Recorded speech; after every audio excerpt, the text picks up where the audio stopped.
Hi guys.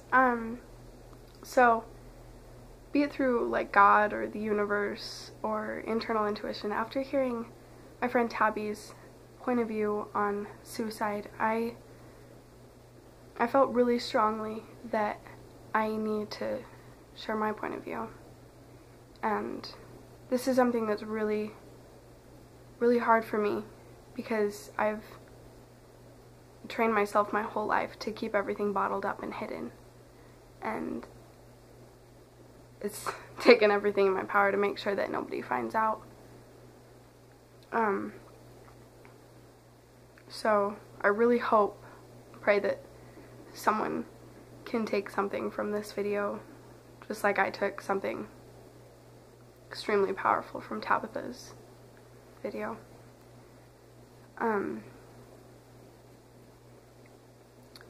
Let me take you back to my elementary school days. For as far back as I can remember, I've been terrified of the world. I remember being so young, like back in first grade, and being pushed aside because I was overweight. And, you know, I remember this one friend I had. I considered her a friend because 6-year-old me then and 19-year-old me now considers everyone a friend. I think everyone needs someone they can rely on. But anyway, this friend, we rode the bus together, and one day riding the bus home, she told me that I was fat. And she told me I was weird and that I deserved to die. 6 years old. We were practically little fetus, fresh out of the womb. And this young girl proceeded to tell me that, you know, she'd be more than willing to put me out of my misery and kill me herself. I remember nervously laughing it off and like thinking, yeah, no. I remember telling her, yeah, you can't kill me, the bus driver won't let that happen. Well, then I'll kill the bus driver first, was what she told me. And you know, it was really hard for me to know that, you know, she was ready to kill an adult with power, might I add, the bus driver, in order to save me from this worthless life I was living. And you know, now I realize that this is kind of an extreme example, and this poor girl surely must have had some struggles of her own, struggles beyond my comprehension, in order to make her feel that she needed to take the lives of those she felt didn't deserve to have it.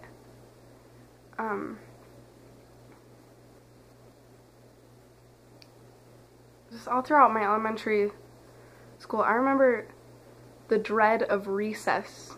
You know, recess is supposed to be a fun time, right? You go and you play with your friends and hang out on the swings, and I remember thoughts racing through my mind of who would I sit with at lunch? Who would I play with? Would anybody be willing to love me enough to include me in their little games on the slides or whatever? I remember begging the teacher to let me stay inside and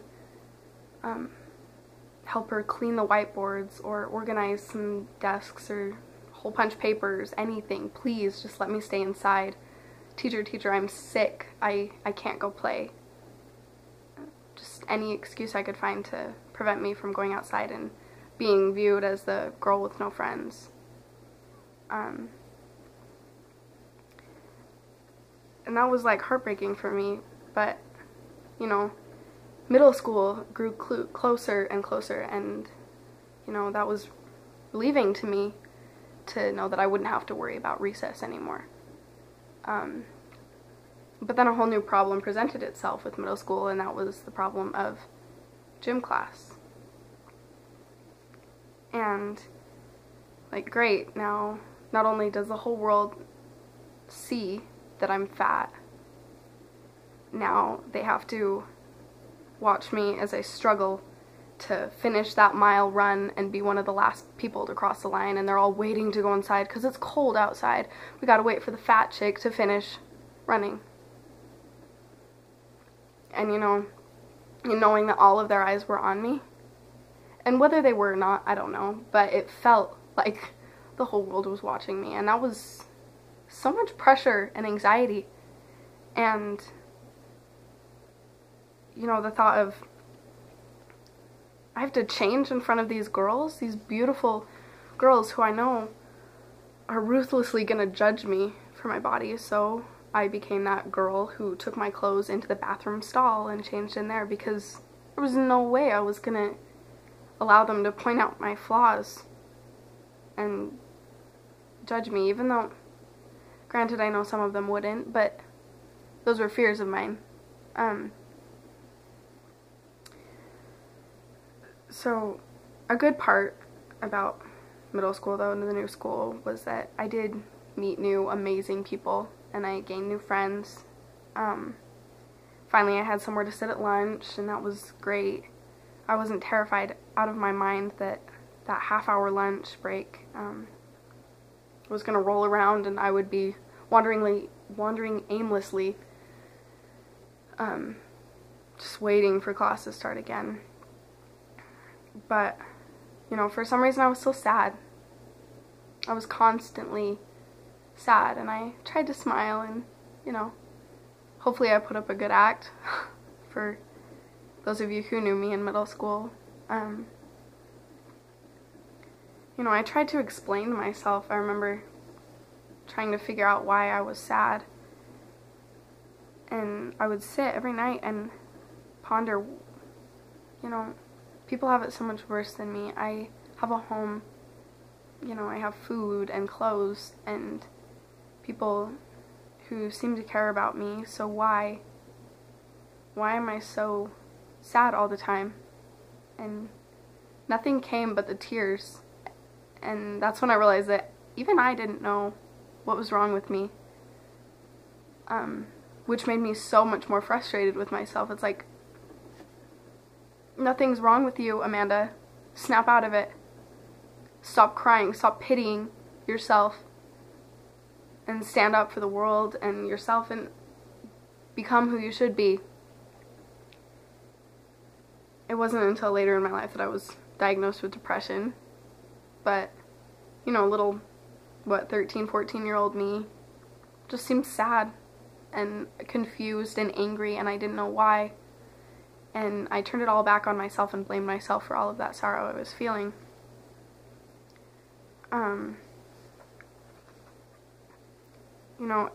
It was probably around 8th grade when I began to hurt so deeply, and hurt that I couldn't be what everyone wanted me to be. I couldn't be what anyone wanted or what anyone needed, and it was excruciating that I couldn't be what I wanted and what I needed, because I was just never enough for anyone, and I felt I would never be enough for anyone. And I was just so tired, and I wanted so desperately to be that perfect daughter and that friend and that someone who would change the world. But instead I sat every night and cried and cried. And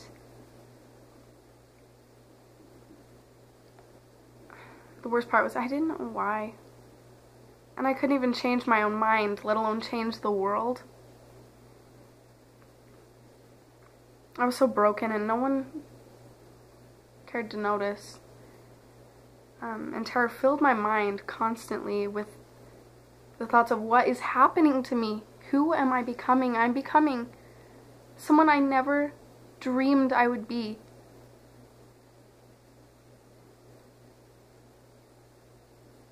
And suffered through that 8th grade, and 9th grade came, and I decided that I was too tired to try anymore. And it's a kind of tired that sleep can't fix. Of course, I wasn't sleeping much anyway because my restless thoughts kept me tossing and turning all night long. But it's a tired in your bones that you just ache, and no matter how much sleep you get, how relaxed you are, you just can't overcome this exhaust. And, I found myself fighting with my parents more often and battling with the demons in my mind. And I call them demons because that's just what they are. Anyone who's been depressed or suffered from depression can understand that it's a monster inside of you that is controlling your everyday. They remind you constantly that nobody likes you, let alone would ever love you. And you're not looking for a romantic kind of love. I mean, of course that would be nice too. But you just want a friend or someone who will just be there for you and tell you, hey Amanda, I love you. I need you in my life. And I love being around you. You make me smile. And that's something that I think everybody needs. Everyone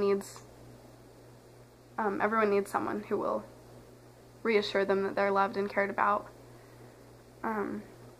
But the demons in my head promised me that I would never obtain that, because I was too worthless and too fat and too ugly for society to accept who I am. And you find yourself trapped in this cage where you're both this cruel jailer punishing you, and you're also the suffering prisoner who's being lashed and beaten down every single day of your life.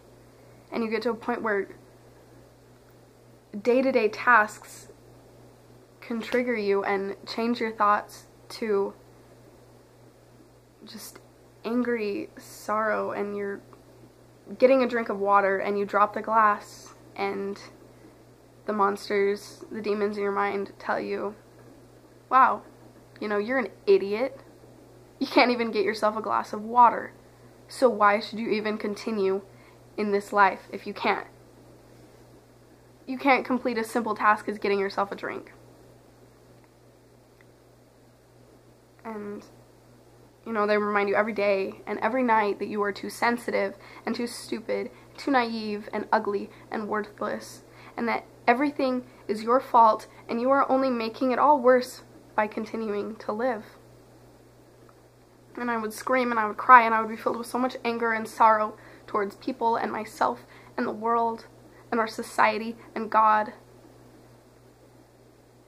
And I needed to get out, and I felt like I was going crazy.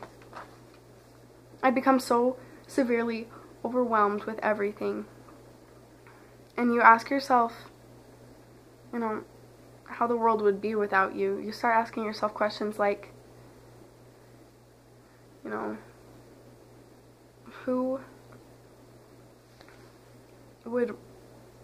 whose lives would change if mine was gone? If my friend woke up tomorrow and they were informed that I didn't wake up, how would they react? And you just become so tired. I was so tired and sick of saying sorry when I was the one with tears on my face and the devil in my mind, and I was collapsed on the ground with the weight of the world crushing my lungs, and I felt like I was dying. And no one knew. And that was my fault. I didn't ask for help. I didn't ask for support and the medication that I needed. I kept everything bottled up inside of me, and I think that's one of the reasons why I felt like I was going so completely insane. It was because I was dealing with this completely and utterly alone. And I would go to school every day and smile and laugh and pretend like, it's all great, everything's good. But at night, that's when the demons get the worst and you're alone. Just you and them having a nice chat about how much you suck at everything. So it was a night like this when I found the relief that I was so desperately looking for in a blade. Now, self-harm is something that's difficult to explain to someone who's never dealt with it firsthand. Explaining to someone who's never actually felt the immense pain inside that's so overwhelming that you drag a knife across your skin or hold a flame to your body and watch as your skin bubbles and burns. But our minds are so powerful, and when our bodies experience physical pain, our brain releases endorphins to help numb the pain. And so cutting literally changes your brain's chemistry into a sense of relief from the pain. And the relief from the physical pain helps numb the emotional pain that you're feeling so immensely inside. And these endorphins released in your brain and stuff, it becomes highly addictive, like any drug. So that first cut, it wasn't the deepest. It was just a scratch, a subtle rend of anxious skin, and a gentle pulse of crimson red blood. It was just enough to hush those demons in my mind and keep them from shrieking and screaming at me. I didn't cut very often either. It was rare and few and far between. It was because I knew what I was doing wasn't right and completely unhealthy. But I was alone. And my screams were silent, but my mind was violent. And I was filled with insecurities inside, and they would eat me alive until I felt like I had died. And, tears rolled down my face, and my heart began to race, and my feet began to pace, trying to find a way out. I was scared of living. I was so afraid that others would find out about my horrible addiction, and my horrible thoughts that shook my every day and my every night. And I was scared they would find out and look at me like that girl, the cutter, the attention seeker.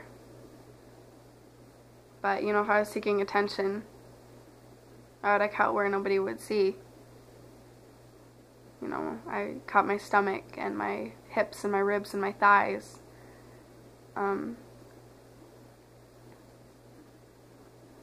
Let me tell you something. So, all throughout history, people have been finding ways of relief and release, and cutting is one of those ways.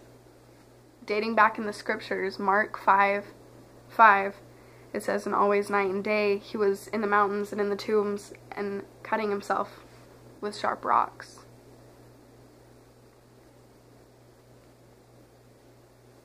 This man's name was Legion, and he was shunned by people because they saw him as the cutter. Ooh. And so they put him up in the mountains all by himself. And Jesus came to him and he said, "Legion." He was like, "You don't do this to yourself, Come out of the man, thou unclean spirit." And Legion had literal demons inside of him come out and fill the bodies of a field of nearby swine. And those pigs were now, with demons trapped in their souls, jumped off the cliff and into the sea. And sorry, that was kind of a side note, more religious tangent, but I think it's kind of beautiful to know that this isn't some fad that our generation is suffering from. This is something that dates all the way back thousands of years ago to times in the scriptures. And I don't know. I think it's beautiful, but take with that what you will. So over the years, my cuts slowly became deeper and more often. I wrote countless letters of goodbye. Suicide notes were a regular thing for me. You know, you'd write them down and you'd crumple them up and you'd throw them away and you'd write them down and occasionally you would deliver them. And then, no, you can't do it. Like, you'd have thoughts of, at least I would have thoughts of, you know, my little sisters coming home and finding my body. And that would be an image they'd be stuck with for the rest of their lives. Or I think, oh no, my best friend, my sister, has this big test coming up, or a lacrosse game or something, and I can't ruin it for them. I can't ruin that. I can't be that selfish. So I'd wait. And you know, you have thoughts of there's so many ways to do it, and who would be the one to find me? How would they react? Where should I do it? And I pondered these questions over and over and over in my mind. Around the time I started cutting, I also began to develop some eating disorders. Society told me left and right that an ugly, fat girl like me could go absolutely nowhere in life. So I began restricting and purging. I never ate breakfast. I would blame it on not having enough time for school. I would skip dinners whenever possible without trying to get noticed. And if I did, I would purge it. You know, it wasn't very often at this point. Like 9th, 10th grade. I wasn't into it a ton, but you know, the eating disorders in my mind started to take over and telling me, you know, you're so fat and you're so ugly, and I couldn't look in the mirror without crying because who I saw in there made me feel so disgusted and sick.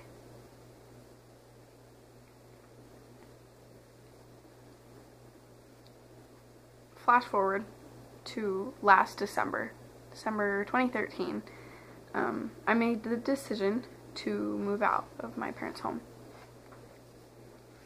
I wanted independence that I was never going to get there, at least I didn't see in the near future. No, don't get me wrong, my parents are amazing people, and they did the best that they could. You know, I was their oldest, their guinea pig child, and I was their trial and error, and I was a stubborn one. I also made things hard on them because they knew something was wrong. I was their daughter. They could tell that something was going on in my mind, and I refused to tell them. I just would never talk, and it would just lead to angry fights constantly because they'd be so sad because they knew I was sad. And I was just angry because I didn't want them to care about me, because if they cared about me, that means that I would be hurting them when I killed myself. So I tried to create a distance between us, and I did. I successfully created a void between me and my parents. All over society's views on body image, and because of the demons in my mind, telling me I was worthless. I didn't deserve a good relationship with my parents. I didn't deserve a good relationship with anybody.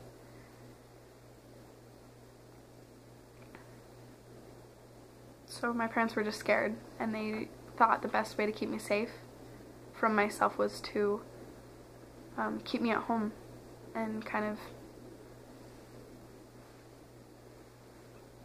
just lock me up there. That's what it felt like. It felt like I was locked up. But I know they were doing it with good intentions. But it had the exact opposite effect of keeping me safe, and being alone to my mind was the last thing that I needed. I was cutting every day now, multiple times. And they were getting deeper, and I knew that I needed stitches for some of them. But I didn't care. I was gonna be dead soon anyway, so why waste the time and the money on getting stitches? It seemed pointless.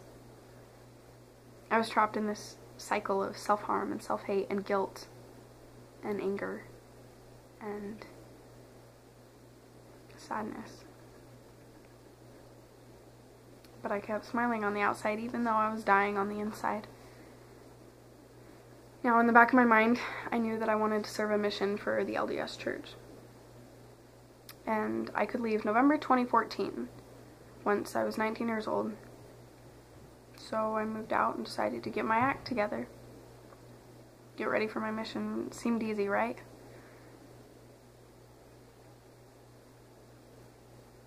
Well, last spring I was getting so much better with not cutting. It was great. And every day was hard. I can promise that. But I knew I could never serve if I was cutting. And the thing is, though, is that I had clung to my self-harm for so long that I didn't know how to function without it. And that's when my eating disorders really kicked in. Graduation, I was one chunky chick, and I decided no more. So I'm ashamed to say that all of this weight that I've lost has not happened a healthy way at all.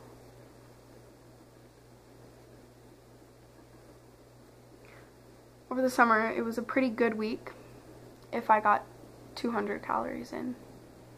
That was like rock on, girl. And that was only when I needed it because I was passing out every day. And I knew I had to function or people would find out. I starved myself to get where I am, and it's sick and it's sad, and it makes me angry that society tricks so many people into believing that they are not good enough. And I believed it too. And I remember taking hours to get ready every day because I could barely function. I was passing out constantly, and my hair began to break off and fall out, and my nails became brittle, and I couldn't think straight, and I found that my memory was becoming weaker.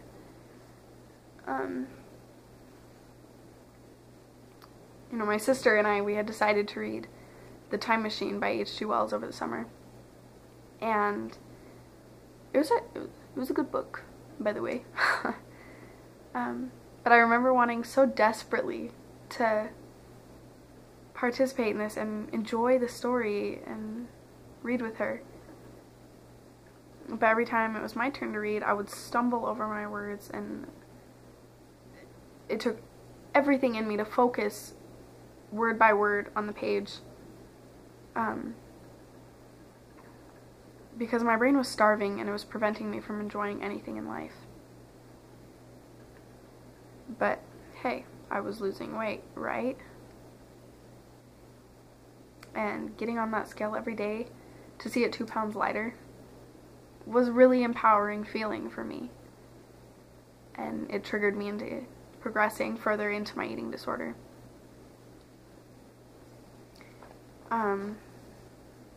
Now, when filling out your mission papers, there are a lot of questions on mental health and whether you've had a past history with self-harm or depression or eating disorders or anything like that. And I was like, no, of course, I'm great. 100%, I want to serve this mission. And so I lied my way through all of it.